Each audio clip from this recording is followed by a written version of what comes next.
Hello and welcome to ইভোলন page. আজকে আমি আপনাদের সামনে ভারতীয় সংবিধানের আর্টিকেল 2 নিয়ে আলোচনা করব। তার আগে আমি আপনাদেরকে একটা জিনিস বলে রাখতে চাই যে আমরা কি জানি যে ভারতীয় আর্টিকেলে একটা অ্যাক্ট রয়েছে ভারতীয় আইনে, যে অ্যামেন্ডমেন্ট অ্যাক্ট। এই অ্যামেন্ডমেন্ট অ্যাক্টটা কততম আর্টিকেলের আন্ডারে পড়ে, যদি আপনারা জানেন অবশ্যই কমেন্টের মাধ্যমে জানাবেন। যদি না জেনে থাকেন তবে এই ভিডিওটি দেখলেও হবে। তো আজকের বিশেষ আলোচনা হচ্ছে আর্টিকেল 2 নিয়ে। আর্টিকেল 1 আমরা আগে পড়েছি, যদি কেউ না দেখে থাকেন আপনারা এই প্লেলিস্টে পেয়ে যাবেন। আজকের আলোচনা হচ্ছে আর্টিকেল 2 নিয়ে। তো আর্টিকেল 2 কি বলছে আমি প্রথমে সেটা আপনাদেরকে পড়ে শোনাই। সংসদ যেরূপ উপযুক্ত মনে করেন সেরূপ শর্ত ও কারারে বিধি দ্বারা নতুন রাজ্য সংঘভুক্ত করিতে বা স্থাপন করিতে পারিবেন। 2 আর্টিকেল যেটা রয়েছে সেটার সাথে 2 একটা আর্টিকেল আগে ছিল, বাট এখন সেটাকে রিমুভ করা হয়েছে। বাট কি ছিল সেটা একবার পড়েনি। 2A যেটা সেটা বলছে সঙ্গের সহিত সিকিম সংযুক্ত হইবে সংবিধান ষষ্ঠ ত্রিংশ সংশোধন আইন 1975, দ্বারা বাদ গিয়েছে। তো এটা যদি আমরা আলোচনায় যাই, এটা একটা বিশাল হিস্ট্রি আছে কিন্তু সিকিম নিয়ে, আমি পরে যাচ্ছি। তো আর্টিকেল 2 কি বলেছে সেটা প্রথমে জেনে নিই। আর্টিকেল 2 বলেছে এই কথা। আমরা যদি একটু আগে ইতিহাসের দিকে চলে যাই আমরা দেখতে পারবো ভারতের সাথে বর্তমান কিছু জায়গা রয়েছে কিন্তু সেগুলো আগে ছিল না। এর মধ্যে একটা ছিল সিকিম, আগে ছিল না, পরে যুক্ত হয়েছে। হায়দ্রাবাদ যেটা আগে ছিল না, পরে যুক্ত হয়ে রয়েছে। এরকম আরও 2-1টা জায়গা রয়েছে, বা কিছু জায়গা বাদও পড়ে গিয়েছে, বাট যেগুলো যুক্ত হয়েছে সেগুলো নিয়ে এখন আলোচনা করব। তো আর্টিকেল 2 কি বলেছে, সাপোজ মনে করেন আমাদের পার্শ্ববর্তী দেশ বাংলাদেশ রয়েছে, অথবা পাকিস্তান রয়েছে, অথবা নেপাল রয়েছে, অথবা ভুটান রয়েছে। তো মনে করুন এখন নেপালকে আমাদের ভারতের সাথে যুক্ত করব। কি আমাদের বাংলাদেশ যেটা রয়েছে আমাদের পাশের দেশ, তারা হয়তো ভারতের সাথে যুক্ত হতে চাচ্ছে, কি ভারত সরকার চাচ্ছে তাদেরকে যুক্ত করে নিতে। সেটা কি পারবে? অবশ্যই পারবে। সেটা আর্টিকেল 2 আমাদেরকে প্রভিশন দিয়েছে, যদি কোনো নতুন জায়গাকে অন্তর্ভুক্ত করতে হয় আর্টিকেল 2 দ্বারা করতে হবে। এখন করতে হলে তো নিশ্চয়ই এখন একজন মানুষকে হঠাৎ করে আপনি মাথায় ধরে নিয়ে বসাতে পারবেন না। করারও তো একটা নিয়ম আছে, তাকে হয় ডাক দিয়ে বলতে হয় ভাই একটু বসুন, এরকম বলতে হয়। তো ঠিক একইভাবে একটা দেশ অথবা একটা নতুন জায়গায় আরেকটা দেশে যুক্ত করতে হলে কীভাবে করবেন? সাপোজ আমাদের যেটা বাংলাদেশ রয়েছে, যদি তাদেরকে আমাদের যুক্ত করতে হয়, একটা কথা বললাম, যুক্ত তো হওয়ার চান্স নেই, বাট আমি শুধু আর্টিকেল 2 বোঝানোর জন্য বলছি। তো তাদেরকে কি করতে হবে, আমাদের এক্সিস্টিং যেগুলো স্টেট রয়েছে তাদের সাথে যুক্ত করে নিতে পারবো, এটা একটা প্রভিশন রয়েছে। অথবা তাদেরকে ভারতের সাথে যুক্ত করার পর নতুন আরেকটা স্টেট বানিয়ে দিতে পারবো। এই দুইভাবে যুক্ত করা যায়। একটা হচ্ছে যেভাবে ভারত আছে সেই ভারতের সাথে ওদেরকে যুক্ত করে নিতে পারবো, অথবা তাদেরকে নতুন স্টেট গড়ে দিয়ে তাদেরকে যুক্ত করতে পারবো।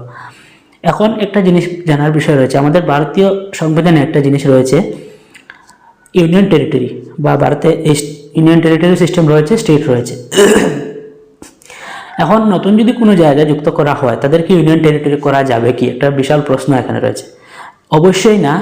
আর্টিকেল 2 এই প্রভিশন দেয় না যে নতুন কোনো জায়গাকে যদি সংযুক্ত করা হয় তবে এদেরকে নতুন স্টেট বানিয়ে নিতে হবে, অথবা যে স্টেট রয়েছে তার সাথে সংযুক্ত করে নিতে পারবে।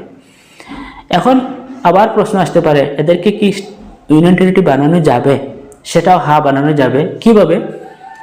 আমি আগে একটা প্রশ্ন করেছিলাম অ্যামেন্ডমেন্ট অ্যাক্ট। এই অ্যামেন্ডমেন্ট অ্যাক্টটা হচ্ছে 368। এই অ্যামেন্ডমেন্ট অ্যাক্ট যদি আমরা অ্যামেন্ডমেন্ট অ্যাক্ট, যেহেতু ভারতীয় সংবিধানে একটা প্রভিশন রয়েছে, তাই আমরা অ্যামেন্ডমেন্ট করে আর্টিকেল 2 পরিবর্তন করে আমরা ইউনিয়ন টেরিটরি করতে পারবো। আর্টিকেল 2 এর আগে একবার অ্যামেন্ডমেন্ট হয়েছে, আর্টিকেল 2A, যেটা সিকিমকে যখন সংযুক্ত করা হয়েছিল প্রথম। এই সিকিমকে সংযুক্ত করতে গিয়ে সিকিমকে একটা পূর্ণ স্টেট না দিয়ে সিকিমকে প্রথমে বলা হয়েছিল অ্যাসোসিয়েট স্টেট। অ্যাসোসিয়েট স্টেটকে যদি আমি একটু গৌরবভাবে বলি, আপনারা মনে কিছু খারাপ নেবেন না, একটু ঘরের দিকে যাচ্ছি। মনে করেন একটা ঘরে একজন মা এবং একজন ছেলের বউ রয়েছে। তো একজন মা ঘরে থাকা সত্ত্বে একজন ছেলের বউ যখন ঘরে থাকেন তখন পূর্ণ মাত্রায় হয়তো তিনি সুযোগ পান না, অথবা সমস্ত কাজ ওনাকে গুছানো হয় না। শাশুড়ি মা একটু সাহায্য করে থাকেন, বা বলে থাকেন এরকম করো, একটু ইনফরমেশন দিয়ে থাকেন।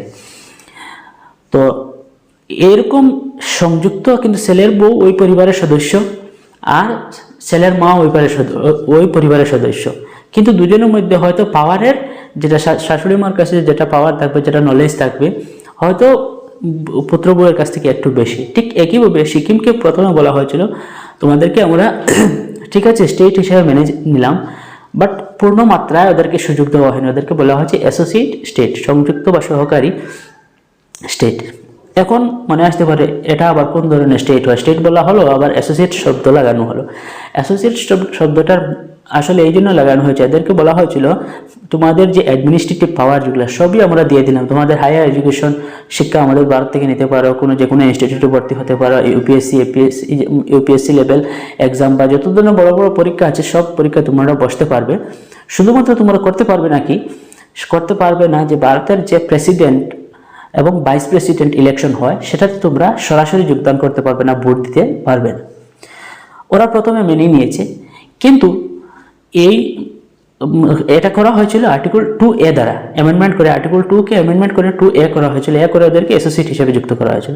কিন্তু তার ঠিক 2 মাস পরে একটা প্রশ্ন উত্থাপন করিয়েছেন কে? তখনকার সিকিমের রাজা চুগিয়াল। তিনি কখনোই চাননি যে সিকিম ভারতের সাথে যুক্ত হোক, কিন্তু সিকিমের সিকিম কংগ্রেস একটা তাদের সংগঠন ছিল, সিকিম কংগ্রেসে সবাই মিলে তারা সিদ্ধান্ত নিয়েছে যে সিকিম ভারতের সাথে চলে যাবে।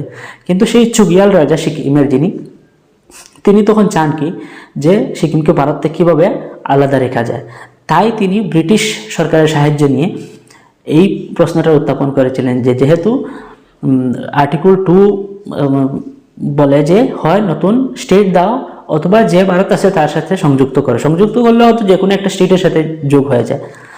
কিন্তু দেখা গেছে যে তাদেরকে স্টেট দেওয়া হয়েছে কিন্তু পূর্ণ মাত্রায় দেওয়া হয়নি, অ্যাসোসিয়েট বলা হয়েছে।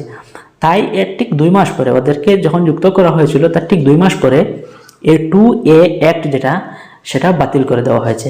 বাতিল করে দিয়ে ওদেরকে পূর্ণ মাত্রায় স্টেট দেওয়া হয়েছে এবং এরা সরাসরি প্রেসিডেন্ট ভাইস প্রেসিডেন্ট সমস্ত কাজে তারা এখন যোগদান করতে পারে।